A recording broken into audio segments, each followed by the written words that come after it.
Good morning. It is the 5th of August, and we're at the two-thirds mark with the Gangsta Grannies Global. They are 20 days in on this month-long healing sabbatical, intensive healing sabbatical. And I've been most mornings jumping on and doing a commentary of what's been happening. And a lot's been happening, a lot's been moving. They've been lifting some heavy boulders while they're here and freeing up um, their life energy, their life currency. Um, Yesterday we ended Circle with talking. Um, well, one of the chapters of a book that I haven't published yet, but it's inspired by the song Walmart by Tank and the Bangers. So if you've never heard that song, go find it. Go find it. Pause this video and then come back. Um, and they talk about, going in and buying the damage, making space in your life for the damaged stuff that you really may not need in the first place. And, the end of this song is, like keep your receipts. And really, that is so um, relevant to what this work has been, or what this work is for the ladies. It is saying that there's a lot of things that are continuing to take from your life currency. You have to find this stuff, and they may explain a little bit more about what I mean by that. But I mean literally, I treat my life like I do my money. This is your life currency. How are you going to spend it? And some of the ways that we've lived have been the results of things that happened.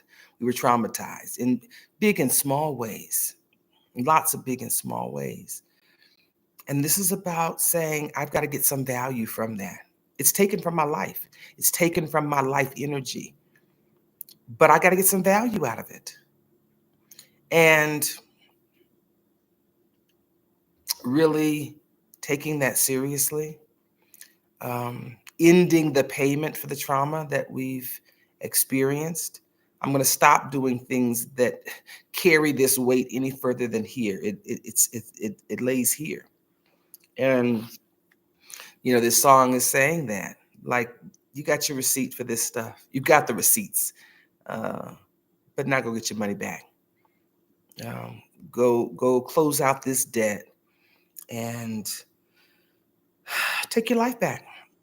Um, Continue to live life going forward where these things from the past no longer cost you life energy, whether it's grief, whether it's sorrow, whether it's anger and disappointment, whatever those things are, let those things flow so that you can close the tab on this thing costing you your life. And so the Tank and the Banger song called Walmart um, kind of epitomizes that. It gives you the rundown of why you're occupying your life with these things, this damage, and stop it and stop it. You have the opportunity to stop doing that. So we kind of ended our circle there, and I'm looking through some of my notes to see what else we talked about. We talk about so much. We talked about getting to the root cause. That's really where we went. Also, getting to the root cause of stuff that happens in life. We can fight the fires, the things that pop up, but it's as there's finding, it's all the way going back to somewhere. You started believing something differently, or life made you believe something differently than what was true. You felt it was true, and then you didn't live that existence. We talked a couple of times yesterday throughout the day, no one specific conversation, but we talked about that tension between what feels true to you and what you're actually living. And that tension can sometimes look like depression. Um, this is getting honest. Are you doing something you don't want to do? Yeah, I'm living a life I don't want to live. And it's harder and harder and harder. The tension to actually go do that gets harder and harder, and I get stuck. I don't want to do that thing. My body is telling me we don't want to do that. And I'm trying to push through it. And that tension is there. And there's a tension that may not ever go away. I don't really know, but like there's a tension when those things come up. For me, it looks like the unhealed parts. When they get ruffled, then that tension comes up between wanting to behave in a way that really is out of character, out of alignment with my values. But as I'm healing, that thing irritates me because it's supposed to. It's supposed to tell you something in your life's out of alignment. What's supposed to happen is you're supposed to have enough maturity to not act on it in ways that are harmful, especially to you. Being able to act on those emotions in loving ways, loving to myself. Um, and that really has been this theme of this is a work of loving ourselves. The women have come away for a month. They've cut off as much of life so that they could be here and be as present as possible with life that's happening right here, and to give that energy to themselves, to invest their quality time and their quality energy to themselves and to healing But part of that looks like rest. Part of it looks like the ugly cries. Part of it looks like going and sitting on the grass, going and sitting by the river, going and leaning up against a tree, going and getting an ice cream cone or a snack from the corner store. And that is a bigger picture of self-love, that healing is the self-love. And I think for me, it's, this is spiritual work, because what are we doing? And we're supposed to look like a reflection of love. If we didn't have issues, would we be loving? You get to decide on your belief system, but in my belief system, I think if the damage wasn't there, we'd be a whole lot more loving. It's not perfection, it's progress, though. I think we'd be a whole lot more loving. And the Christian scriptures is one that probably, for me, gives me the picture of what that looks like more closely. It's said in lots of faith traditions, but in the Christian scriptures, it says that what you're supposed to do, this is the LaRahna paraphrase, but it says something like this, to this effect. What you're supposed to do is look in a mirror. And the reflection that you see more and more, if you're on this spiritual path, more and more, this reflection is supposed to look like the divine.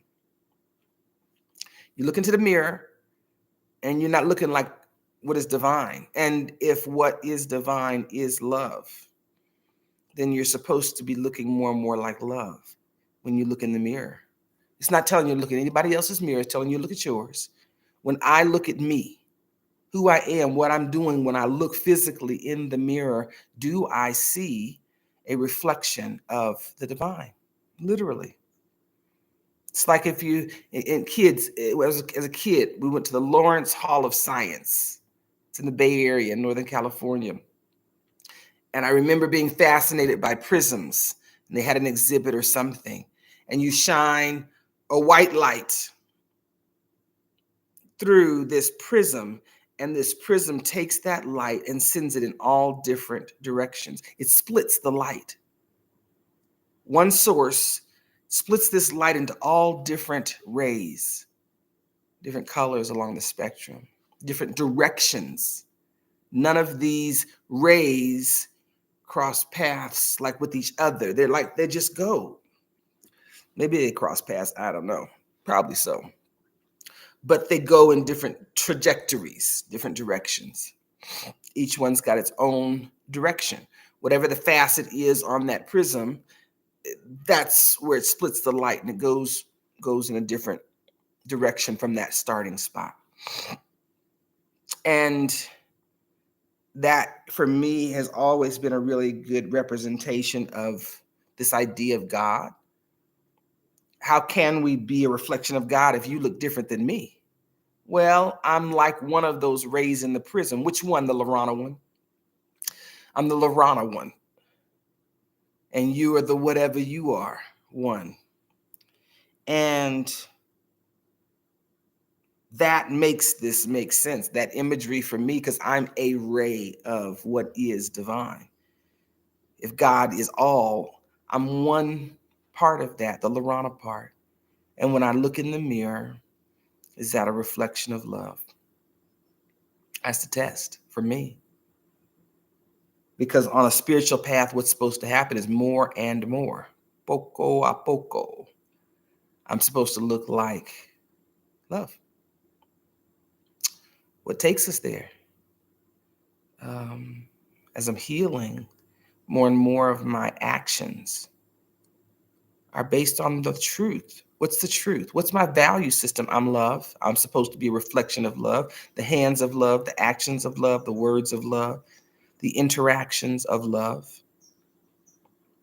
Well, if that's the case, are you seeing that? Yes. What does that look like? Well, for me, when I look at that and think about that in a real personal way, it means I'm called to love God.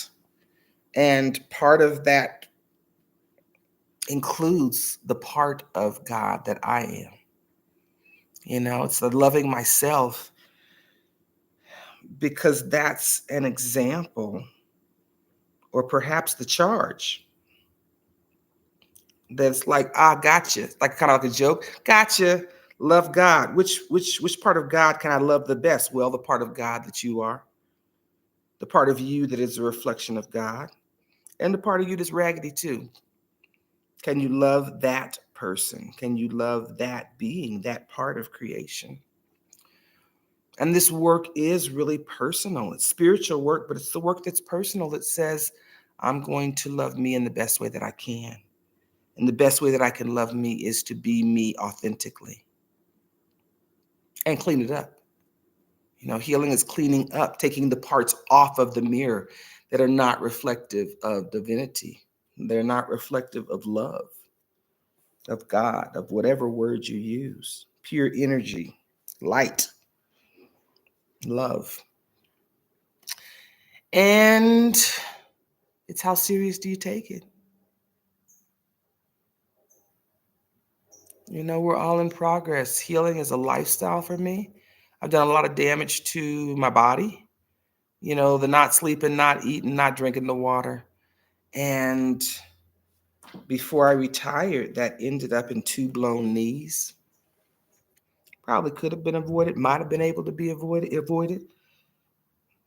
In all the infinite wisdom of the universe, it didn't need to be avoided, because it stopped me and had me really go through some more rounds of deep healing. Why are you doing this to yourself? This isn't loving to you.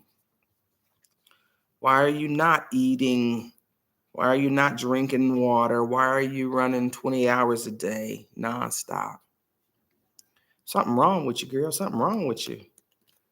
And it was. There were still some fears. But you've been doing the healing work. And that's to get some of the layers off so that I can get to some of the other layers that I can't get to until I get some of these other more pressing layers off. Well, how many layers did you have? A whole bunch. A whole bunch. It was a hot mess. A whole bunch of layers.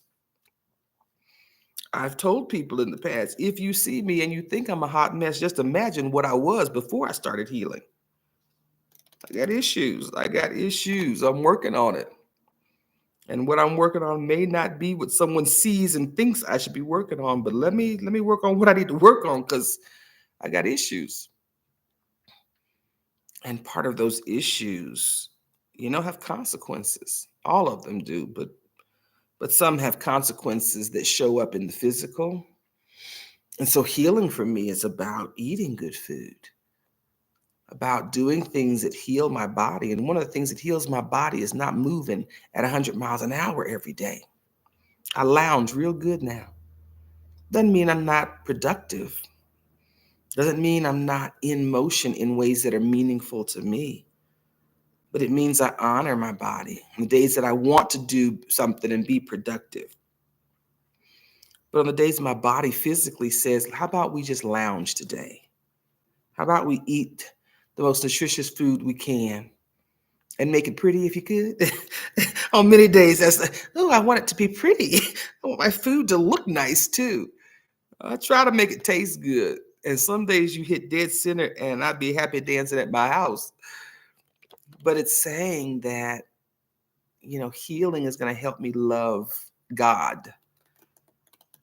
But I start with the part of God that I've been given responsibility for, and that's me.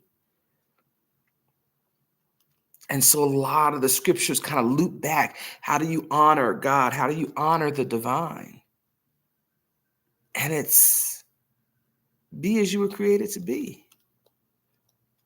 That's when birds are honoring God. That's when trees are honoring God. That's when flowers are honoring God, the all divine spirit. I try not to get hung up on vocabulary sometimes, because sometimes we'll fight over that and we really mean the same thing. But what part of, what part of life is our responsibility? And it's us. And so this healing process is about, one, getting to know me, making some intentional, mindful choices about who I choose to be, my values, and then removing the fear and the insecurities and the guilt, healing those areas, realigning with the values that are true so that I stop the self-sabotaging behaviors. The earlier Gangsta Grannies called it FIGS, fear, insecurity, and guilt that leads to self-sabotaging behavior. That's it in a nutshell. That's what's stopping us from being loving. That's what's stopping us from taking care of ourselves well. I'm talking about me. I talk about me, the capacity to live love. How good are you doing? Better, better than I was. I'm not abusing myself in as many ways as I was. I still eat things that probably are not in the best interest of my body. How do I know? I can tell when my joints start hurting. Those knees that I busted up start hurting. Other areas, because I'm getting older. I'm a grandmother now. It starts hurting, you know? Is that the most loving thing you can do? No, I'm feeding other areas of myself, like the joy. The joy outweighs the pain sometimes. Is that the healthiest thing? There's value in joy. And I prioritize that value sometimes at the ice cream shop or the grilled cheese sandwich spot or tapas and jazz. I think that's what's on the menu for this week, tapas and jazz. Um, um, I balance out those things and I count the cost, and sometimes I pay the consequence. My joints be hurting, you know. I'm not feeling my best. And it's like, well, did you make that choice to eat that stuff? I did. I did. Okay, well, then you got to sit with this one. Here's the consequences. There were some losses after the fact. So I hope you got the win and that it was worth it. And it's being able to make choices that say, I got the win and it was worth it, whatever the cost. It's about choosing life and about being able to choose more and more life that embodies who I am, that matches with my values, that feels the way I want to feel going through life. And it's like, even in a chaotic world, there's a whole lot of stuff going on in the world, and it's pretty bad. It's pretty painful and uncomfortable. Bad, if it helps us to get sick and tired of being sick and tired so we can stop all this foolishness, is it really bad?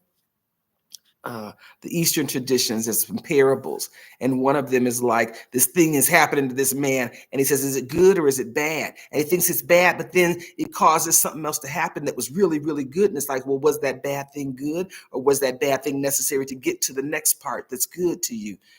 And it's, bad stuff's happening, but what if it's going to take that for us to kind of wake up and decide to go a different way in life, personally? Sometimes it's the personal crisis that happened and we say, we can't do that no more. I can't keep doing this way. It's too painful to keep doing it this way. I got to do something different, change. Or whether it's on a larger scale, community, society, humanity. We're seeing some pretty big changes happen. Humanity, society going in a different direction than it has gone in for quite a few years, like 500. The pendulum swinging backwards, but it's a personal choice. It's a personal choice. I think collectively we're getting sick and tired of being sick and tired. And We change at different times for different reasons, but for those that choose, I think, the path of healing,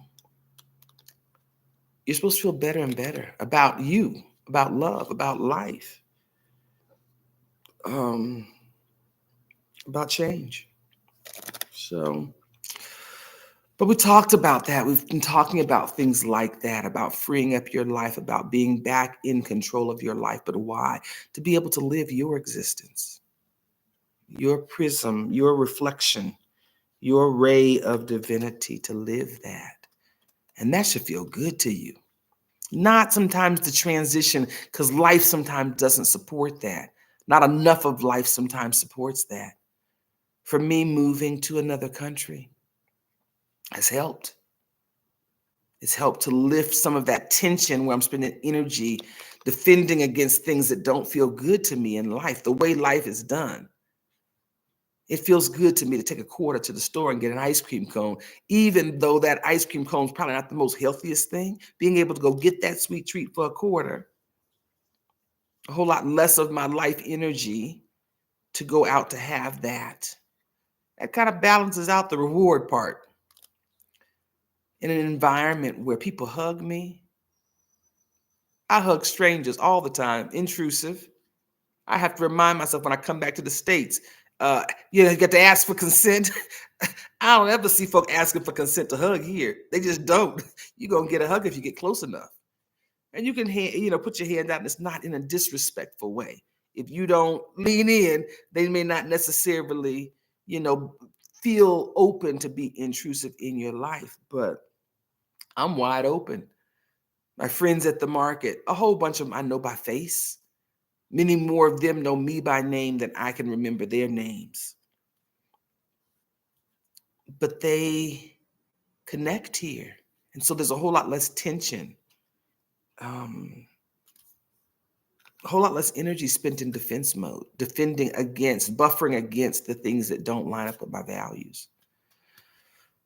But I had to begin realizing, who I was, what my values are. And some of that is what the ladies are experiencing. Being able to say these have been my values, but life has had me kind of twisted where I knew it way back when I was a child. This is who I was. And it's like remembering, wait a minute, where did I pick up this alternative hyper independence? No, because I was tired of being let down. Oh, I had people in my life and didn't have the voice to be able to say they weren't supporting me.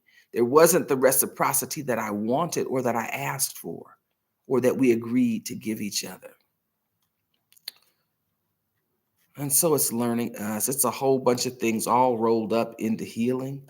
Healing starts freeing up some areas of your life to think differently, to see yourself differently, to get to know yourself better, deeper, but to also feel the losses of being out of alignment in life. Sometimes it's you out of alignment. That's when you're doing things that traumatize you. Sometimes other people out of alignment when they aren't operating in love and it impacts you in some way. And so this is about fixing the part of humanity that we can control. And it's about loving the part of divinity that we've been given responsibility for loving. And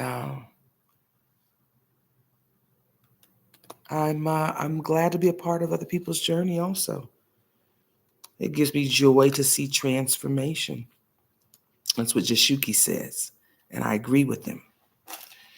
And so the ladies are here, and it's giving me the opportunity to reflect again on healing. Reflecting with them gives me gratitude because I can identify with so many of the emotions that they're feeling. I have felt some of the emotions, some of the conflictions and values that they're sharing, and I'm grateful. I'm grateful that those aren't areas that are causing me a lot of a continuous energy in life. And so being able to see transformation makes me grateful for transformation, my own transformation. that's a continuous process. And yeah. So I guess in a nutshell, this rambling commentary for me is we talked about healing and freedom, really big themes in my life. We talked about love, really big themes in my life, and gratitude. I think Weeta's post, she came down and she was struggling and she said, I'm struggling. I was like, what you want to say? Are you making it harder than it has to be? And she said, probably so, or something like that. And I said, well, what is it you want to say? She said, I'm just grateful for the experience. Okay, well, say it. Say that. Like, that's the easiest route. Just say that. But it was about gratitude. And I think Danielle's the past couple of days has talked about feeling energized. Yeah, you're not carrying so many heavy boulders that drag you down. It's exhausting. It's exhausting. Um, Previous guest, I said it's like being whole life exhausted. She said, "What does that mean?" You got to feel it when you whole life exhausted. Is more than I need more than a nap. I need more than a week off from work. I'm my whole life, every area of my life feels exhausted. I'm run down. I'm tired. I'm exhausted. I'm whole. My whole life is exhausted. My whole life needs a nap. A nap. My whole life is exhausted. That was me carrying those boulders through life, and so letting those things down, you feel energized. It's like going down from these mountains down to sea level. You feel energized. Your body's getting an increase in oxygen flow. You feel energized. Oh, I'm popping down steps here. I still going up and down steps. This elevation is no joke. I be huffing and puffing sometimes, but it's lifting that. So the ladies are feeling grateful and energized this week, and proud of their work, honoring the work of healing, the hard work of healing. We make it a point to do that every day because it takes a commitment to do hard stuff. And so today they'll finish part 2 and we'll celebrate again. I think they're already talking about how they're going to celebrate this. I don't know if there's ice cream back in the plan or not, but if so, I'm going to try to get into that. I'm going to try to get in on that celebration. So I think there was some talk about how do we celebrate? We better take every opportunity to celebrate the wins. And this is a big win. So we'll finish up step 2 today and go into step 3. And the following steps will be a lot quicker for us to go through. And they've got about 10 days and they'll be headed out. So they're going to get their last bit of play in. Fortunately, it's a holiday again. It is Ecuador Independence Day. We have a Cuenca Independence Day. We celebrate Guayaquil and Quito's Independence Days too, I think. But now this is an Ecuador Independence Day. I think it's like the 10th. But they start celebrating like later this week. With lots of activities and festivals and things like that going on. So they might catch a parade. I'll have to look and see. I tried to look a little bit last night and I found too many other things that were happening this weekend, but I'll look and see if there's going to be a parade going on. Seems like last year I went to an Independence Day parade around this time of the year. But who knows? Like just about every, I think there's only 1 month that doesn't have like an official big holiday in it. So Independence Day, Ecuador Independence Day is coming up. So we'll see what they get into. They definitely were going to the Sombrero Museum, going over to Homero Ortega, and maybe, catch Picari, for the chocolate. And who knows what else they'll get into. We had a delightful time at the Pumapungo Museum, the History Museum, History and Cultural Museum, and the ruins that are here. And the apiary, the garden. It's a beautiful space that has been preserved. So we were able to go and take part in that and see some of the really cool artifacts from here in Cuenca.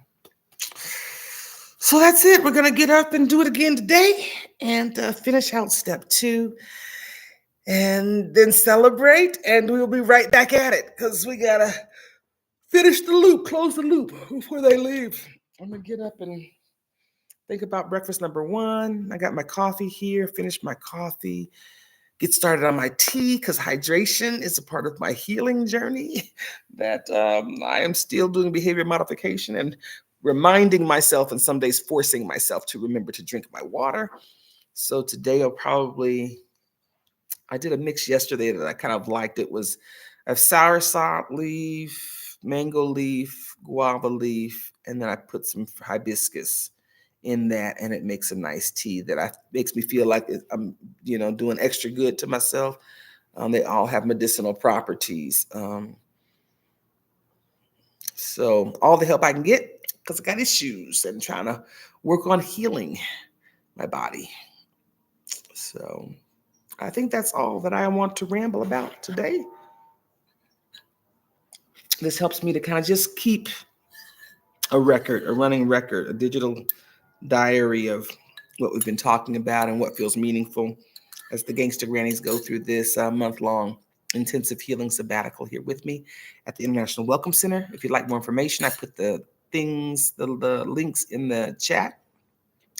You can find the Gangsta Grannies Global and follow their social media.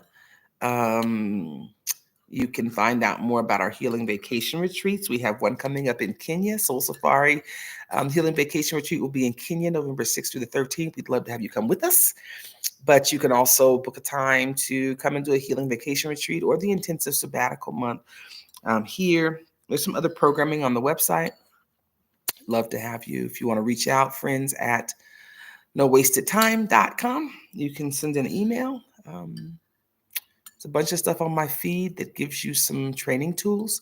There's some books out that give you some tools for healing. The tools are in Revolution Must Come to Our House, Our Home, the vision book. Part 4 of that walks you through the healing tools. There's also some videos on my page, but you can find them on nowastedtime.com. Go down to free resources, and it'll send you to those playlists. Or you can just pick a video and use it as a virtual teaching guide for part 4 of that book. It has the healing tools, but heal by any means necessary. It's a gift you give to yourself. You do it because you need it, but it gives you back your life. It gives you back a greater capacity to love and to fill your life with joy and with purpose and with passion. So healing's a good thing, but it's hard. And that's why we do it together. So thanks for letting me share in some of the journey of those who are healing together. Older women, our Gangsta Grannies. Yeah, that's it. Live life fully today.